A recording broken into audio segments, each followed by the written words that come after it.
Hi guys, it's Jenny with Art for Good. So today I want to show you how I created my latest piece. This is a combination of 5 different techniques.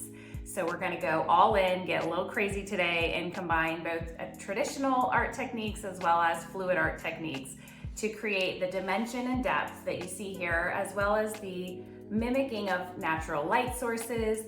This is really a way to elevate your traditional acrylic pouring by mixing it up a little bit by combining techniques. So let's get started.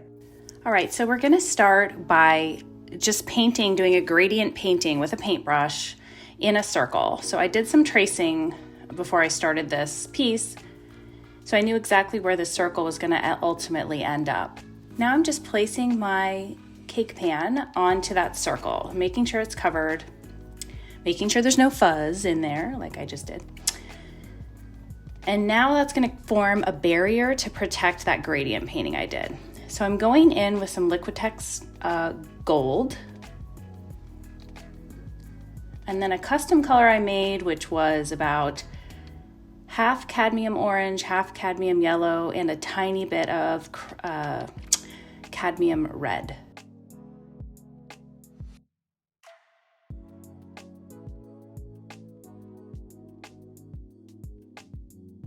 I'm going in with a blue as well, and then I'm putting some white closest to the ring. So if I'm trying to create a light effect, then we want the white to be closest to the opening of the circle where the sunlight would be coming in.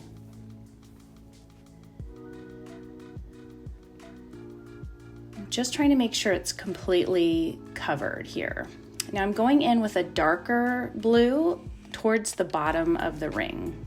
Again, trying to mimic how light would hit this wave. There's going to be a darker portions toward the farther away from the light source you get. All right, I'm going in with my hairdryer and I'm going in one direction, so it creates this momentum towards the top. Something to be mindful of here is you don't want to end up with too much paint left on your canvas. You want to make sure you blow out a good portion of it off the canvas, because otherwise, once you take this ring off, it's going to flood that space that you're protecting with the cake pan.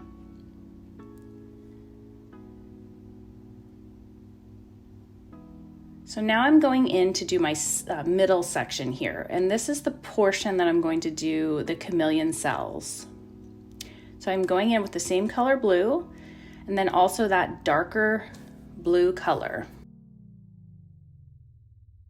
I'm putting some white towards the top, a tiny bit. Again, mimicking light. Light is going to go from the top down and from the left to right in this case.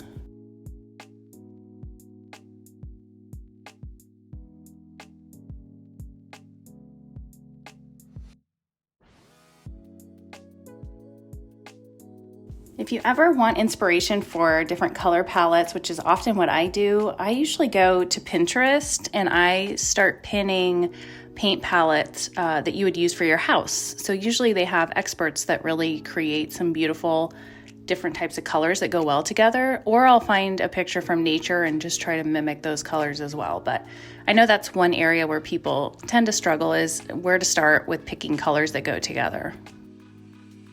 And I'm going to get a paper towel now and do a swipe just on the blue part in the center. I'm going to try to not hit that piece that I did over to the left.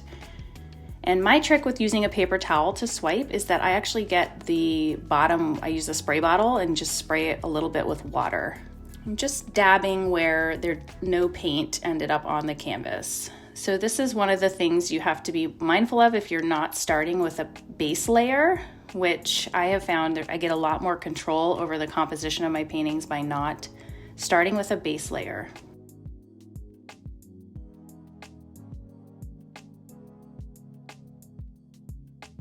So from here, I'm going to do my chameleon cells. I just have a skewer and I have a coconut milk hair serum.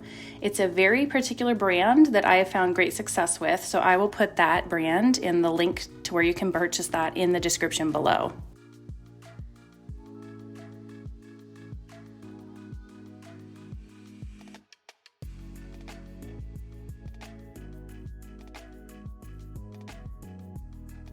As you can see, those cells are already forming and they're going to keep getting larger and larger. So if you want to be strategic about it, you would want to start placing the toothpick in the areas where you want the cells to be largest and then work towards where you want them to be smaller.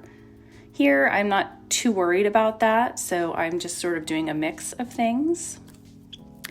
When working with any kind of oil, a silicone oil or this coconut oil, once the painting has fully dried and cured, it's important to remove that oil. I just use an isopropyl alcohol mixture and a cotton swab. Not swab, but a piece of cotton. And I just keep kind of wiping that until I just don't see the sheen of the oil on the canvas anymore. So it usually takes 2-3 passes to get that gone. The reason for that is if you're going to do a varnish, it can interfere with that, and also it just looks uneven. It's not going to match the same sheen as the rest of your painting. So I'm just going back in on the top with a little more white.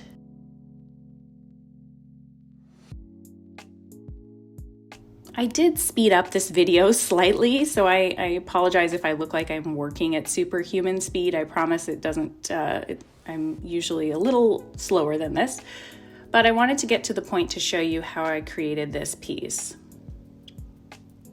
I figured you didn't want to sit here and watch an hour-long video in today's world.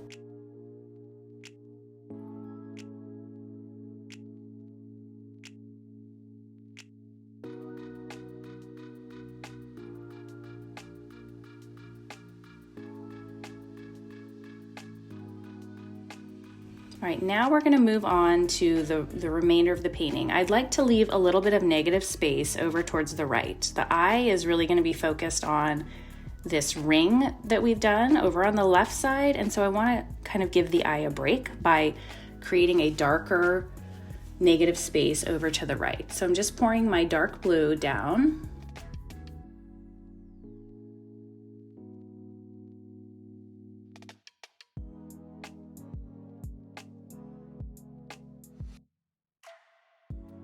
And then I'm going to work to blend that into the lighter blue over in the center.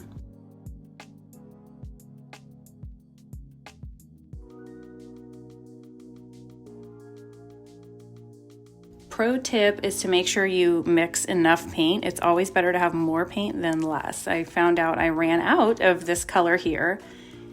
And so you have to get real creative in making sure you covered every single space of your canvas so that, because it's very difficult to match colors afterwards to try to touch it up later.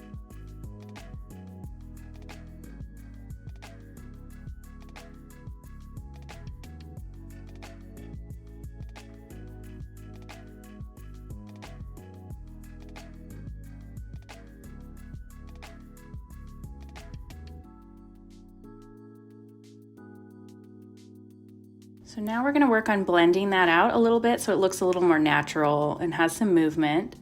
So just kind of went over that with a hairdryer, and then I am just covering all of the spaces that didn't get paint.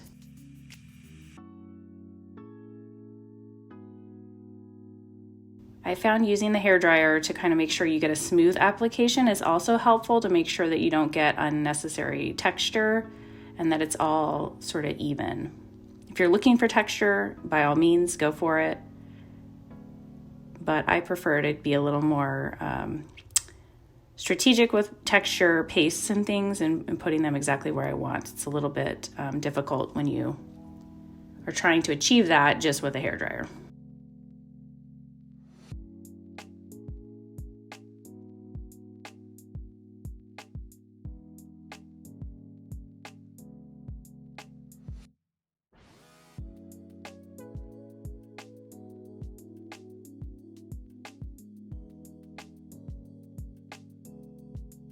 So now I have decided that it's not quite dark enough over to the right. I would really love to add a little more depth. So this is where I'm going to come in with my spray paint. First, I'll remove this ring. And I already see a spot that I need to touch up over on the right-hand side of that circle. But I'm going to wait till it's fully dry so I don't disturb any of the wet paint that I just put down. So I'm grabbing 2 cans of spray paint. One is black and one is white. These are my secret weapon when I want to add a little more interest to a piece. So I'm making sure I put on a mask. Anytime you're working with spray paint or resin for that matter, you should wear a mask. And I have a link to the one that I use. I found is really inexpensive and has been really great. So I'm just spraying the corners of the piece. As you can see, it's adding a lot of depth, more than we had before. I want to go a little heavier on the corners and then a little lighter in the center there so that it mimics that circular motion.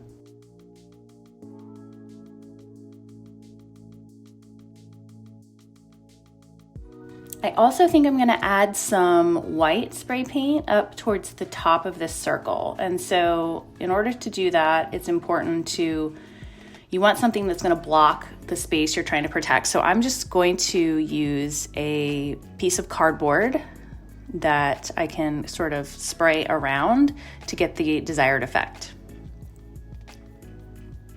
But first, I'm just making sure that all the little sides of the painting are covered.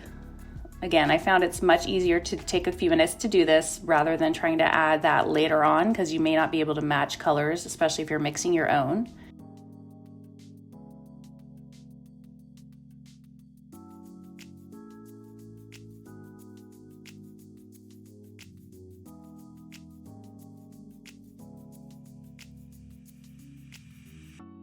All right, so I'm just shaking up my white. And I'm going to spray the top of this piece. See, I have my cardboard here. I'm just barely gonna do it. And I would work in layers. I wouldn't overdo it with the spray paint. I would just keep going in until you get the look that you're going for. But it's a great way to soften any areas as well with the white. If you want it to look a little more blurry, you can spray directly on wet paint. It's actually very easy and it has a very cool effect.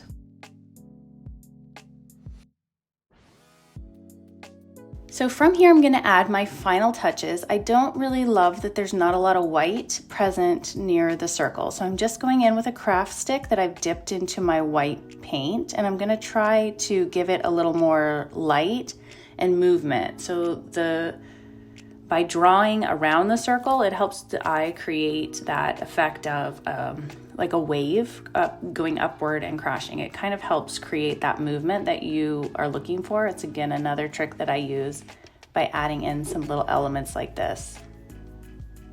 You can do this also once it's dry, but I find it looks a little more natural when you do it wet.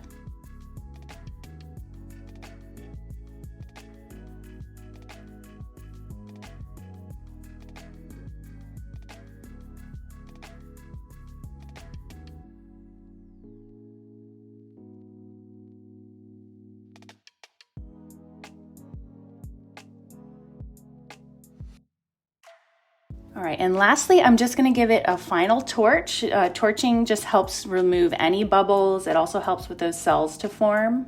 And this is the final piece. I am so excited with how this turned out. I've really been loving using these cake pans lately to protect space in my painting, so I am going to be doing much more of those. If you'd like to see more of this type of style of painting, I have a whole playlist here that I'll leave you with, so you can keep watching on learning how to create your own masterpieces like this. Well, that's all the time I have for today. I'll see you next time.